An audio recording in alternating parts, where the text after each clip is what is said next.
Oke, baik. Assalamualaikum warahmatullahi wabarakatuh. Sebelumnya, Mister ucapkan selamat kembali beraktivitas dalam proses pembelajaran kita setelah selama 3 hari libur pembelajaran daring dikarenakan bencana banjir. Semoga bagi kalian yang rumahnya terdampak banjir secepat surut banjirnya. Oke, Mister akan menjelaskan tentang materi yang sudah kalian catat kemarin. Ucapkan juga terima kasih bagi yang sudah mengirimkan catatannya ke Mister. Oke, yang pertama yaitu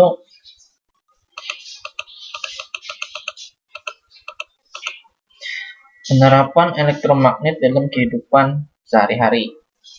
Gejala elektromagnet sering digunakan masyarakat dalam kehidupan sehari-hari. Beberapa penerapan elektromagnet tersebut dapat ditemui. Ada yang pertama, ada bel listrik, ada skala listrik, ada telepon kabel. Jadi intinya rata-rata objek yang menghasilkan suara atau menggunakan speaker, nah biasanya itu menggunakan medan magnet lah. Jadi memiliki medan magnet. Ada magnetnya biasanya speaker itu. Kalau seperti handphone ada speakernya, mungkin ada magnetnya. Telepon kabel juga ada magnetnya, kan speakernya.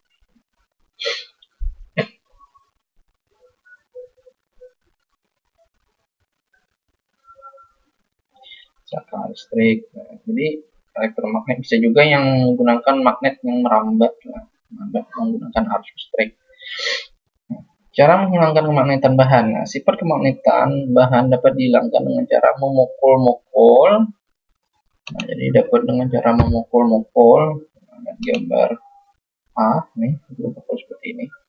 Memanaskan, dipanaskan, dan menelitkan magnet dengan arus bolak-balik. Nah, jadi ini saklar kan, ini kan arusnya yang pertama sini, dan ubah lagi arusnya. Ibarat ini baterai. Nah, ini baterai kan, ini baterai. Nah, baterai itu asalnya di sini positif, di sini negatif.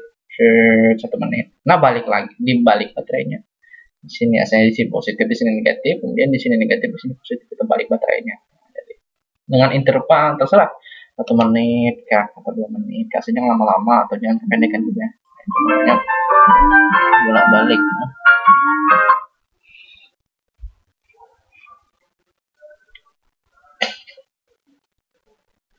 Oke, next. Nah, medan magnet. Ya, selain bumi, benda magnet juga dapat menghasilkan medan magnet. Daerah di sekitar magnet yang dapat mempengaruhi magnet atau benda lain disebut medan magnet.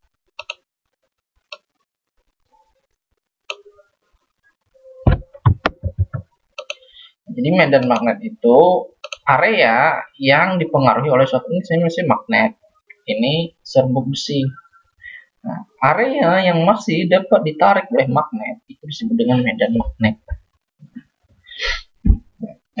Induksi magnet. Arus listrik dapat menimbulkan medan magnet. Nah, caranya adalah dengan mengamati pergerakan jarum kompas saat diletakkan di dekat kabel yang dialiri arus listrik.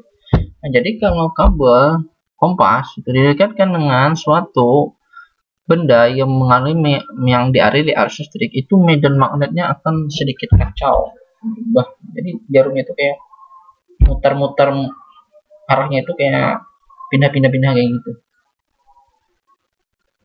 Oke, next.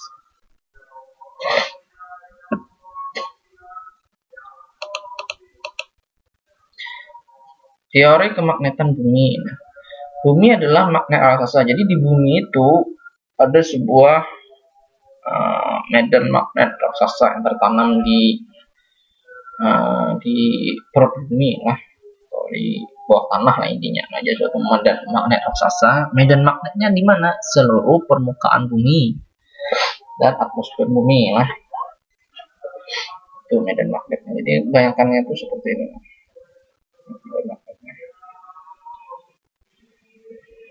Memang dia nggak 100% misalnya utara magnetnya mengarah ke utara, selatan magnetnya, ujung magnet selatan mengarah ke kutub selatan, seperti itulah. Jadi dia agak mencong dikit, ini kutub utara kutub selatan kan garisnya ini. Nah, magnetnya itu mencong dikit. Nah,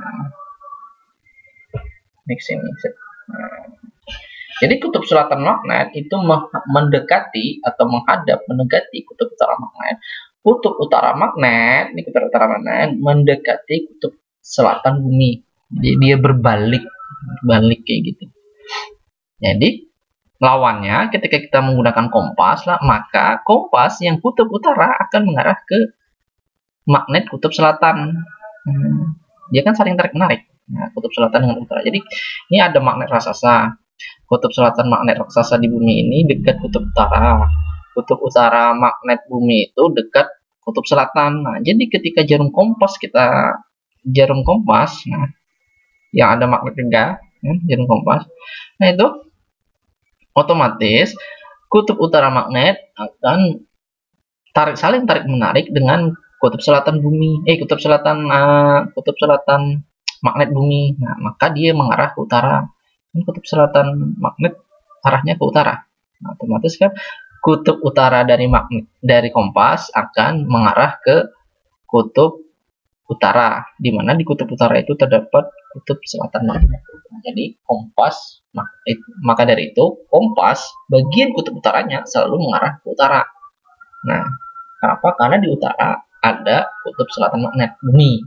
Nah, dan kutub selatan magnet bumi saling tarik menarik dengan kutub utara kompas.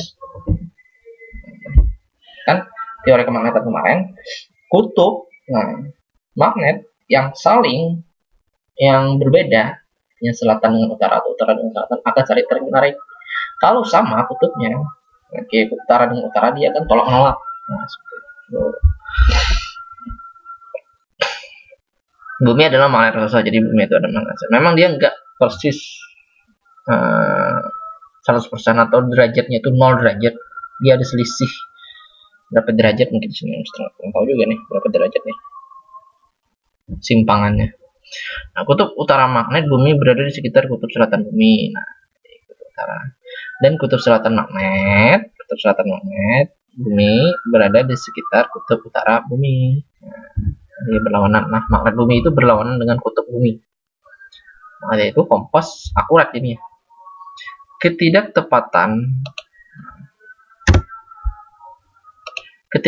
kutub utara dan kutub selatan magnet bumi disebut deklinasi. Ketidaktepatan atau tidak tepat 100% karena ada simpangannya. Medan magnet bumi membentuk sudut dengan horizontal bumi. Horizontal lah. Jadi medan magnet itu ke samping, horizontal kan, vertikal ke atas. Medan magnet itu ke samping. Ini medan magnet lah. Nah, garis-garis ini medan magnet.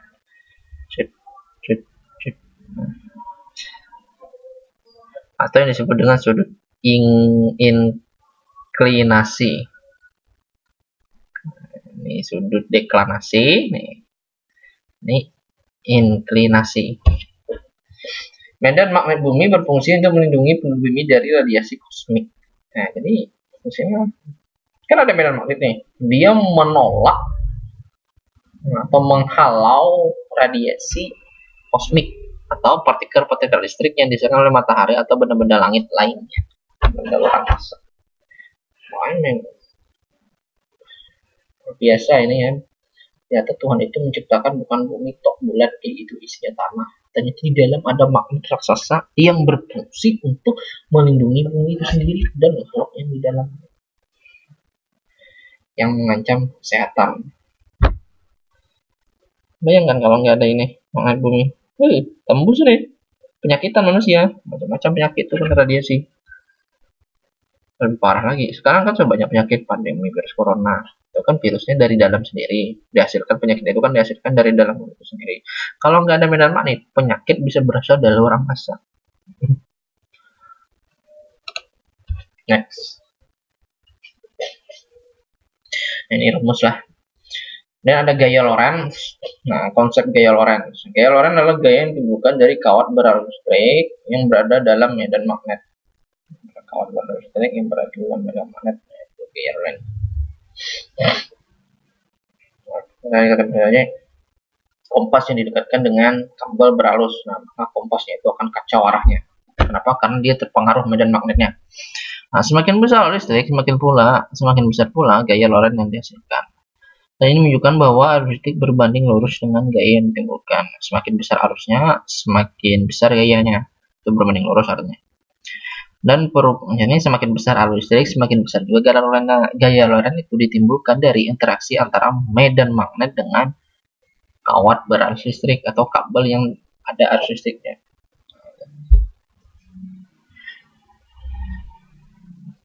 Dan perubahan medan magnet yang diberikan.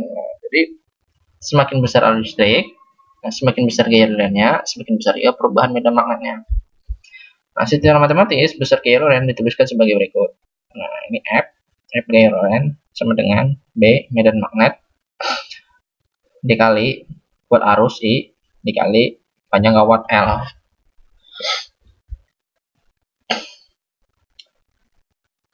Panjang kawat yang masuk ke medan magnet. Nah, anggap ini kompas. Nah, anggap ini kompas. Ini kan medan magnet kompas ini. Nyala medan magnetnya. Nah, seberapa panjang kawat masuk ke dalam sini? Saya sampai sini. Oh, berarti L-nya 3 misalnya. Sampai sini. L-nya tambah lagi 5 kan. Sampai sini 6 L-nya. Nah, gitu kalau dari luar. Itulah panjang kawat. Ya, ini kan kalau rumusnya nih, Mister nggak tuliskan lagi lah, cari B seperti apa, cari I seperti apa. Mister sudah jelaskan ini dari kelas 8 cara membalik rumusnya. Nggak perlu lagi Mister jelaskan. Kalau kalian masih teringat, buka aja buku kelas 8. Atau Mister bacakan aja ini rumusnya lah. Nah, kalau mencari B, maka B sama dengan F dibagi I kali L. Nah, kalau mencari I, sama dengan F, I sama dengan F dibagi B kali L. Nah, kalau mencari L, sama dengan F dibagi B kali I. Kita sebutkan aja lah rumusnya. Jadi bagi yang nanti ulangan tidak bisa, kalau dicari B tidak bisa, cari I tidak bisa, cari L tidak bisa, berarti dia tidak mengulang lagi atau tidak paham konsep yang kita jelaskan pada kelas 8 kemarin, cara membalik rumus. Contoh soal gaya Lorentz. Nah, sebuah kawat tembaga sepanjang 10 meter dialiri arus listrik sebesar 5 ampere. MA itu ampere lah.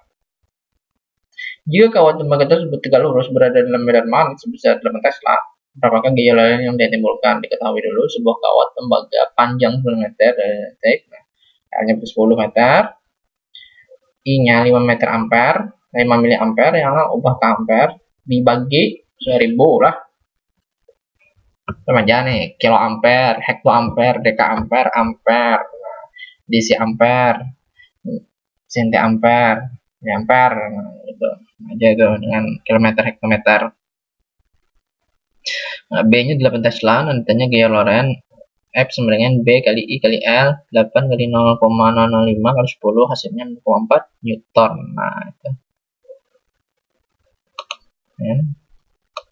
Nah, ini cara membalik rumusnya lah. Jika gaya Lorentz diberikan oleh kawat tembaga sepanjang 2 meter dan dialiri arus sebesar 2 mili ampere, nah, adalah 12 Newton. Nah, ketiga ya kan Newton nih, maka berapakah besar medan magnet yang melingkupi kawat tembaga tersebut? Bertanya B. Harus 9 meter, I sama dengan 2 mili ampere sama dengan 0,02 ampere, F sama dengan 12. Tanya magnet, tanya medan magnet, jawab F sama dengan B kali I kali L. Kalau ditanya B, maka F dibagi I kali L.